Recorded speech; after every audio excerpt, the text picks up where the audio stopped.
Assalamualaikum warahmatullahi wabarakatuh.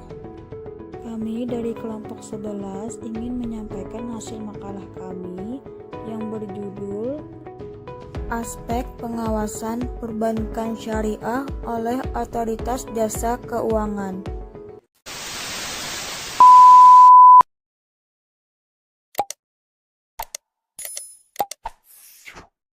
Pengertian Otoritas Jasa Keuangan. Otoritas Jasa Keuangan adalah lembaga tunggal yang mengawasi semua lembaga di sektor jasa keuangan di Indonesia, di antaranya yaitu pasar modal, industri perbankan, asuransi, reksadana, dana pensiun, perusahaan pembiayaan. Dasar Hukum Otoritas Jasa Keuangan. Dasar Hukum Otoritas Jasa Keuangan berdasarkan pasal 34 Undang-Undang Nomor 3 Tahun 2004 tentang perubahan atas Undang-Undang Nomor 23 Tahun 1999 tentang Bank Indonesia. Pemerintah diamanatkan membentuk lembaga pengawasan sektor jasa keuangan yang independen selambat-lambatnya akhir tahun 2010 dengan nama Otoritas Jasa Keuangan yang disingkat OJK. Selanjutnya, latar belakang pembentukan UU Otoritas Jasa Keuangan Perspektif Teori Gilding.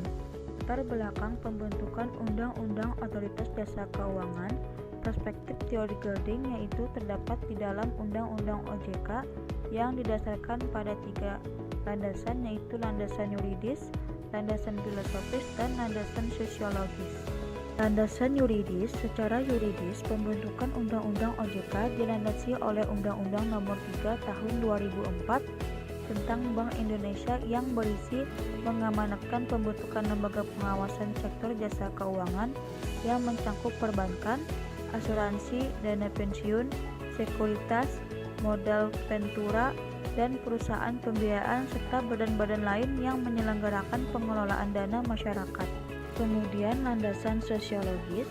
Landasan sosiologis ini dapat dijelaskan bahwa peran pengaturan dan pengawasan yang dilakukan oleh OJK harus diarahkan untuk menciptakan efisiensi, persaingan yang sehat, perlindungan konsumen, serta mekanisme pasar yang sehat.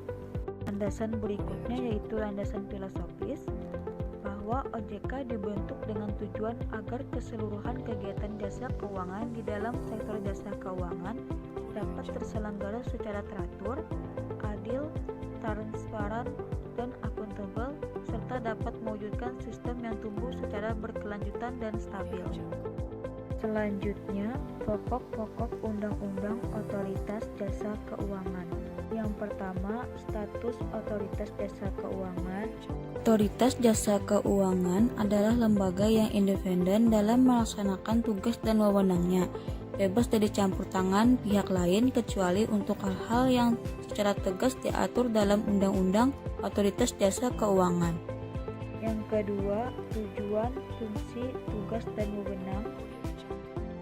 Otoritas Jasa Keuangan dibentuk dengan tujuan agar keseluruhan kegiatan di dalam sektor jasa keuangan dapat terselenggara secara teratur, adil, transparan, dan akuntabel, mampu mewujudkan sistem keuangan yang tumbuh secara berkelanjutan dan stabil. Sementara itu, untuk melaksanakan tugas pengawasan, Otoritas Jasa Keuangan mempunyai beberapa wewenang, antara lain melakukan pengawasan, pemeriksaan, penyelidikan, perlindungan konsumen, dan tindakan lain terhadap lembaga jasa keuangan. Yang ketiga, Dewan Komisioner. Dewan Komisioner terdiri dari 9 anggota. Yang pertama, Ketua. Yang kedua, Wakil Ketua. Yang ketiga, Kepala Eksekutif Pengawas Perbankan. Yang keempat, Kepala Eksekutif Pengawas Pasar Modal. Yang kelima, Kepala Eksekutif Pengawas Perasuransian, Dana Pensiun, Lembaga Pembiayaan, dan Lembaga Jasa Keuangan. Yang keenam, Ketua Dewan Audit. Yang ketujuh, anggota yang membidangi edukasi dan perlindungan konsumen. Yang kedelapan, ex-office dari Bank Indonesia. Dan yang ke-9, ex-office dari Kementerian Keuangan. Yang keempat, perlindungan konsumen dan masyarakat. Perlindungan konsumen dan masyarakat memperoleh perhatian khusus, yaitu dengan memberikan kewenangan kepada otoritas jasa keuangan untuk melakukan tindakan pencegahan kerugian konsumen dan masyarakat, termasuk meminta lembaga jasa keuangan untuk menghentikan kegiatannya apabila kegiatan tersebut berpotensi merugikan masyarakat dan melakukan pembelaan hukum untuk kepentingan konsumen berupa pengajuan gugatan di pengadilan terhadap pihak-pihak yang menyebabkan kerugian bagi konsumen di sektor jasa keuangan. Yang kelima, anggaran dan akuntabilitas pelaksanaan tugas. Untuk menjamin efektivitas pelaksanaan tugas otoritas jasa keuangan, diperlukan pembiayaan yang memadai dan pasti sehingga diatur bahwa anggaran otoritas jasa keuangan bersumber dari anggaran pendapatan dan belanjaan negara atau pungutan dari pihak yang melakukan kegiatan di sektor jasa keuangan. Sebagai bentuk akuntabilitas dalam pelaksanaan tugas, otoritas jasa keuangan wajib menyusun lampiran yang terdiri atas laporan kegiatan secara berkala kepada Presiden dan DPR. Yang keenam, hubungan kelembagaan. Otoritas jasa keuangan diatur dasar hukum bagi protokol koordinasi dan kerjasama baik antara lembaga dalam negeri.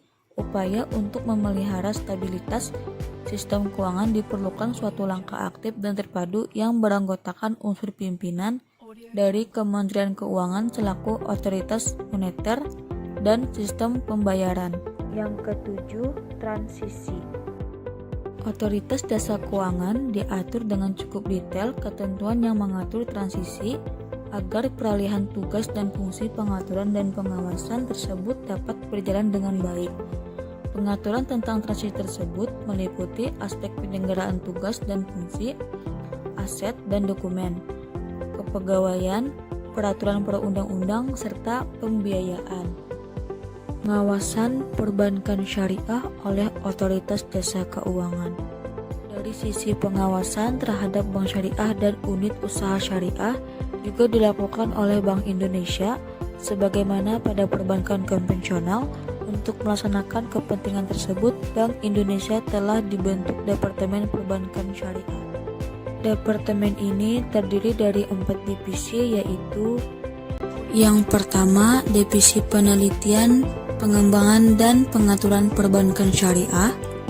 Yang kedua, Divisi Pengawasan Bank Syariah.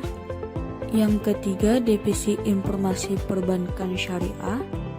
Dan yang keempat, Divisi Perizinan, Administrasi, dan Dokumentasi Perbankan Syariah. Nah, itulah tadi pembahasan mengenai aspek pengawasan perbankan syariah oleh Otoritas Jasa Keuangan oleh kelompok 11. Semoga video ini dapat bermanfaat bagi yang menontonnya. Mohon maaf apabila ada kesalahan dalam video ini. Akhir kata, billahi taufiq wal hidayah. Wassalamualaikum warahmatullahi wabarakatuh.